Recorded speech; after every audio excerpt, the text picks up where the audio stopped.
Hey everybody, welcome back to the channel, and today we want to get into some footage of me taking my iOS rig on the road for the gig. All right, so this is the iOS rig for the gig, and like many of you who are into mobile producing and mobile performances, here's how you can take your gig on the road. Now, this particular event was for a Christian band, worship setting, live outdoors. We didn't just do the standard CCM stuff. We really mixed it up and incorporated more contemporary styles, more soulful styles in there. It was a nice band. We had, well, I think it was a 5-piece band. Yeah, it was a 5-piece band. And it was outdoors under a beautiful gazebo right by the water. The atmosphere was amazing.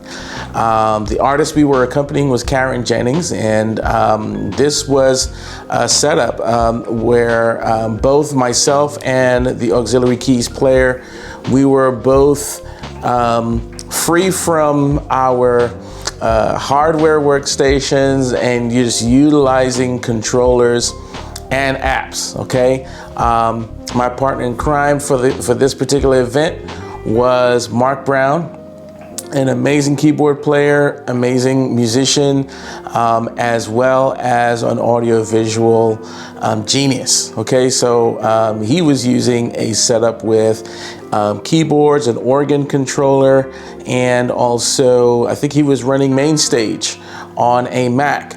And I was on main keys running AUM and a bunch of apps in there. So I wanted to take you through a little bit of that, and maybe you saw a snippet right before this. And as you saw in the snippet, it got a little rowdy, it got a little noisy, it got good, it felt good.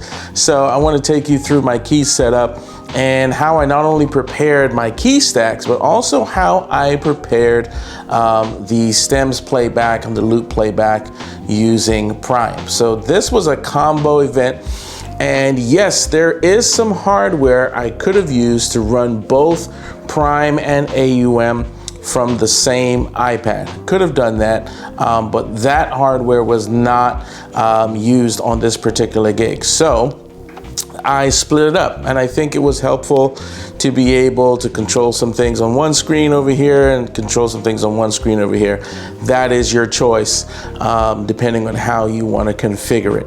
But for this event, we needed the stems and the loop playbacks from a separate device, which could go through a separate channel, so that all the musicians could get their own mix of that and control their own mix for that. We used Avioms for the event, and overall we were very happy with the sound that was provided through Mark's company in conjunction with the audio engineers that were there on deck. All right, so it was a great event. So I'm going to take you through my AUM setup. I'm going to take you through that so that you can hear what it sounded like up close and personal. And I'll also take you through the Prime app as well, so you can see how we did that as well. All right, so let's take a listen to some sounds.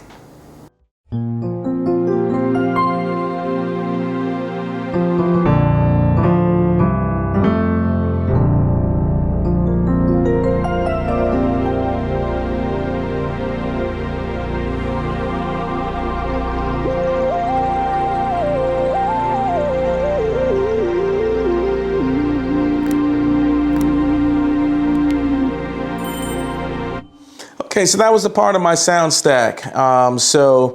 Between myself and the aux player, we switched off on different pads, different strings. He had organ going on, and I had mostly main keys going on. So it was a nice full stack between the two keyboard stations that were going on there. And so the event felt really full. And all of that was coming from one iPad. So that's coming right from the AUM stack. So let's take a look at what apps I used for this particular event.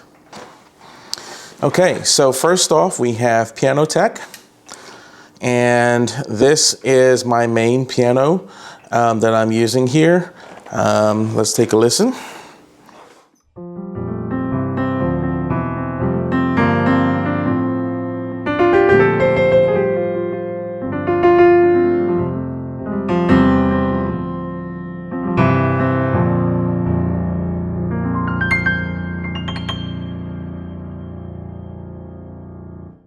Okay, this again is audio modeling. This is not wave samples. These are actually digitally created. So this takes up very little room on your device. You can literally load this and go to town. This takes up megabytes, not gigabytes of space, but megabytes of space. Highly recommended. The initial license when you buy it gives you 2 instruments. So I got the Steinway, and I also got the vintage, the MK1 and the MK2. You basically get the electric piano and the piano. Highly recommended, folks. If you don't have this yet, please consider making that investment, okay? Then next up, I have my MK Sensation Extreme, and I'm loading the EP2 chorus, okay? So that was my other layer that's under there. You guys have heard this before. And then also I created a horn stack, which has 2 patches on here. One is a matrix back, and that's that pop brass. So let's take a listen to what that sounds like on its own.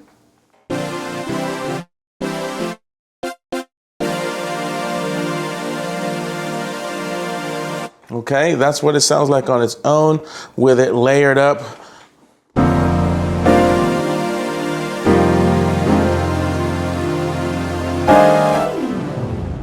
That's if you want to get churchy, okay? But it's nice thick layer there. Got a matrix back here and also a pop brass that's layered up, and I, of course, saved that preset. Next, we've also got a string pad combo. That's also in MK Sensation, and I actually took the 2 MK Sensation legacy strings and pads. I put the pad on one and the string on the other. So we've got pads on this fader here, and then we've got strings on this fader here, and that's a really nice combo. Let's listen to what that sounds like by itself.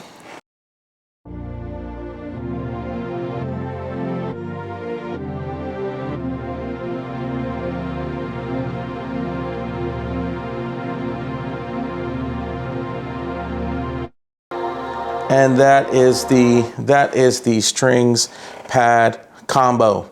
Okay, and then hearing that layered underneath the pianos with everything else, let's mute those horns for a second.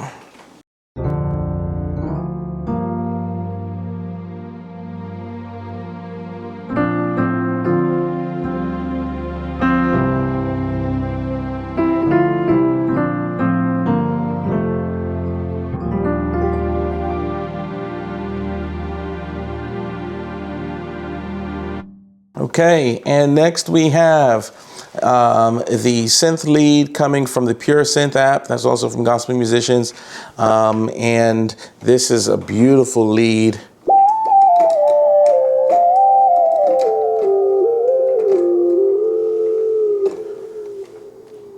Okay, you got lots of post-faded delay on that. Someone had asked me in the comments, how do I do that? You simply go into effects here.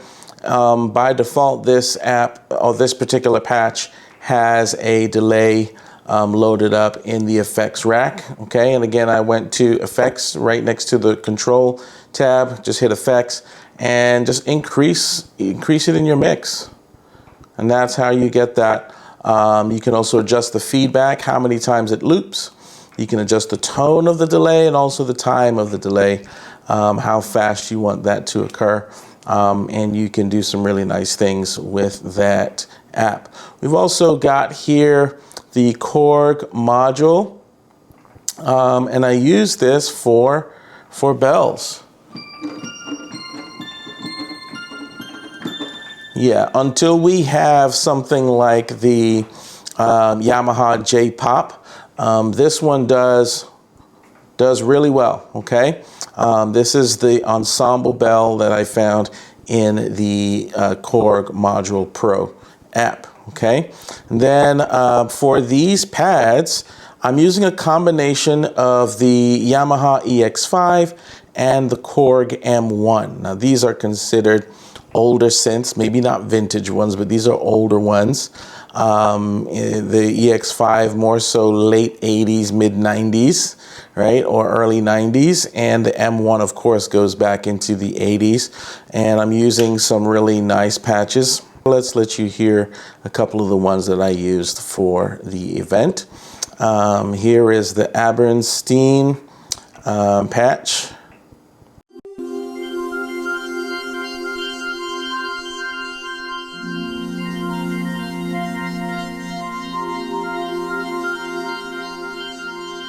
I love that patch. It does so many good things emotionally. It just does some amazing things. And then we've got the Korg M1. The very first patch on this keyboard and in this app is the Universe patch. And it really, after all these years, it still sings. It still sounds amazing. And let's let you hear that.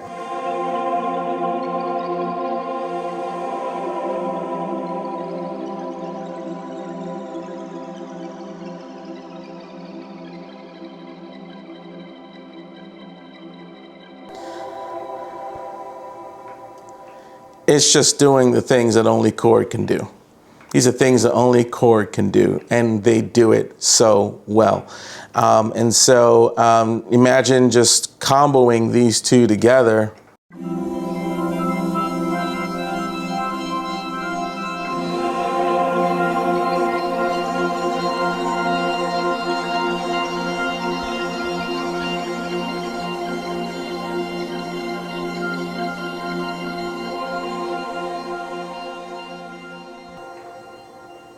It's like, where did we just go?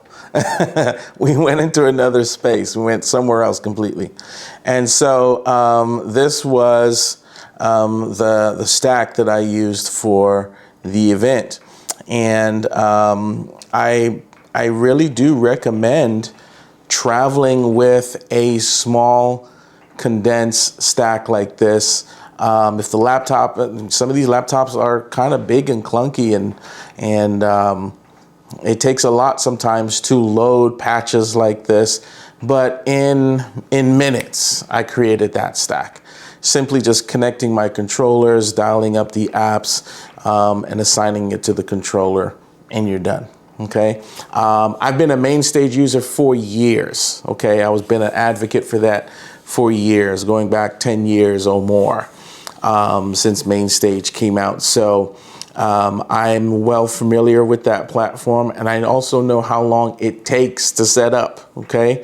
AUM is quick, it's easy, it's light, it's on a device that I use 90% of the time, and it's touchscreen, okay?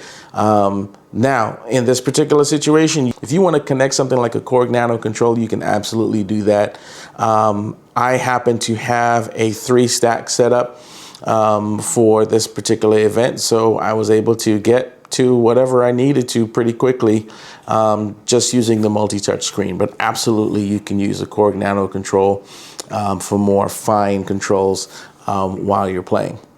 Now let's take a look at the interface we used for our loops and our stem playback, because that was on a separate device. So let's take a look at that, shall we?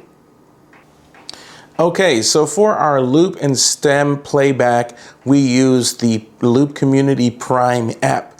And this is a great app, very flexible, has recently added even more functionality in there for routing your audio, even pad playback that you can have going on at the same time, that I thought was a great touch for the app. But this is what we used. So I'm going to go ahead and open that up for you.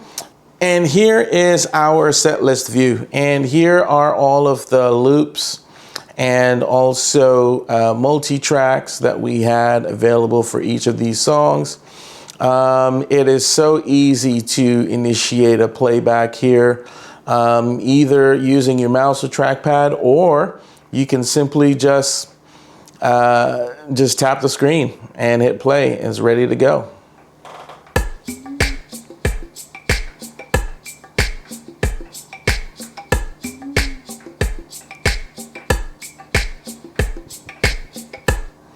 So by default, you have clicks and cues on one side, metronome and cues, and then you also have the stems or the loops on the other side. So right out of the bat, it gives you 2 channels, which is easy to mix for your band. Let's take a look at some of the other stems here. Let's see, we can jump in. Let's take a listen to 1 or 2 sections. Maybe just take a listen to this section here.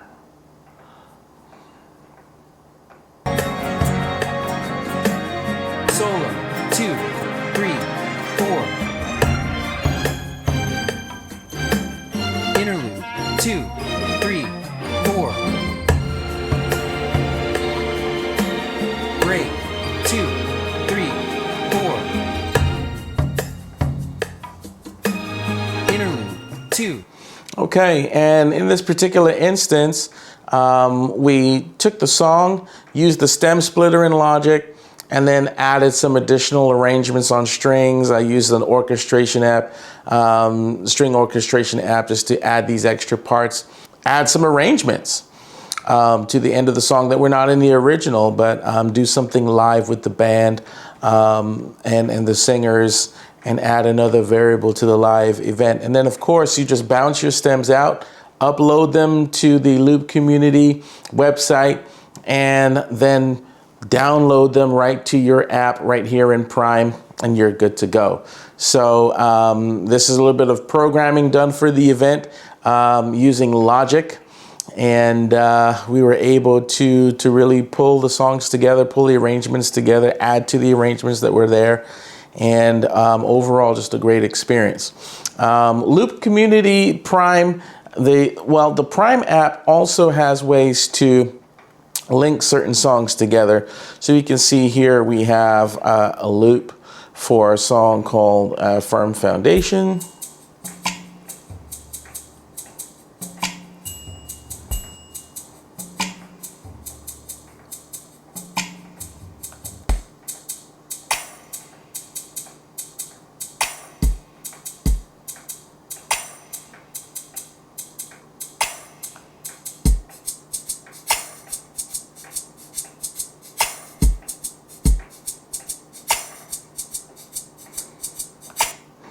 And by going to the next track and telling Prime that I want to be able to trigger the next one in time, utilizing some of the sync settings here.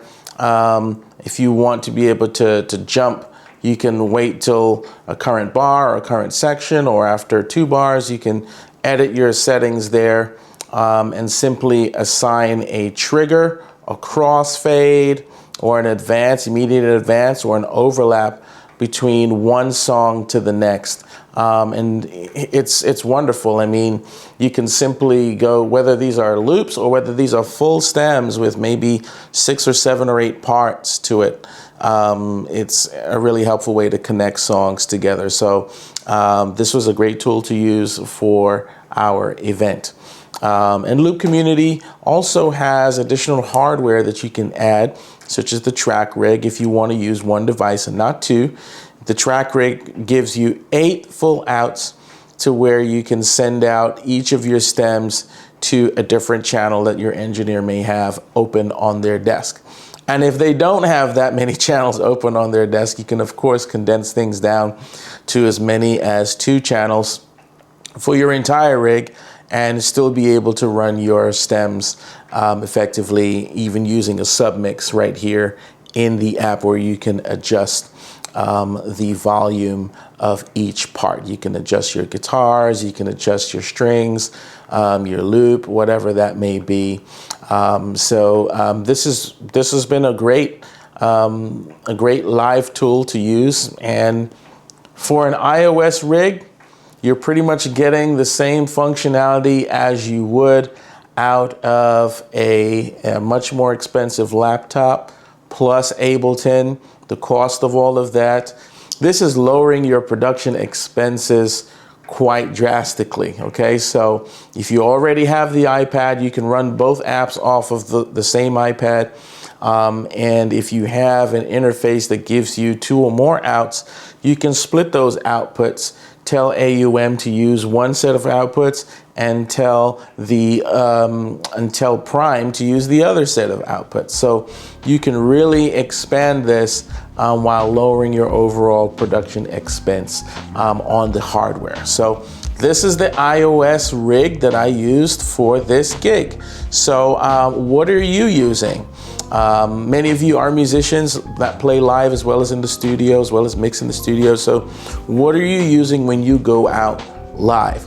Would you use an iPadOS rig like this, either on one device or two? Shoot me a comment. Let me know if this is something that you would try. I hope you enjoyed it for today. Enjoy the jam out at the end. And yeah, let's keep creating. Let's keep pushing this platform to see what we can do with our iPads and how we can expand mobile production and performance even more. Thanks for the like, thanks for the subscribe in advance, and also thank you for your comments. Keep them coming. They're encouraging and helping me to add more content to this channel. We'll see you again soon. Take care.